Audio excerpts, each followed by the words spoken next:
Hi అండి. పిల్లలు తీసుకొని ఎక్కడికి వెళ్తున్నాను అనుకుంటున్నారా? భోజనానికండి, అన్నసంత తర్పణకి. అయ్యప్ప స్వామిని కొలవండి, మాలాదురైనారండి. పుట్టినందుకు ఒకసారి నా శబరిమలకు వెళ్ళాలండి. అయ్యప్ప స్వామిని కొలవండి, మాలాదురైనారండి. పుట్టినందుకు ఒకసారి నా శబరిమలకు వెళ్ళాలండి.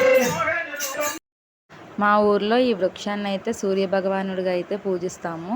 ఎవ్రీ ఇయర్ కార్తీక మాసంలో 2వ ఆదివారం అయితే ఘనంగా అయితే భోజనాలు అయితే పెడతారు. స్వామి అయ్యప్పలంతా పూజిస్తారు. అదే భజన అయితే జరుగుతుంది. ఇక్కడైతే మంగళహారతి కూడా ఇచ్చేస్తున్నారు. మేము కూడా భోజనం చేసేది అయితే వెళ్ళిపోతున్నాం. ఇక్కడ ఇష్విత అయితే నేను అనుకొని మా అక్క చేయి అయితే పట్టుకుంది. మళ్ళీ ఫేస్ చూసి అయితే వదిలేసింది. ఐస్ క్రీమ్ కావాలని అయితే ఏడుస్తుంది అక్కడే కూర్చొని. అందుకని ఐస్ క్రీమ్ అయితే కొన్నాను.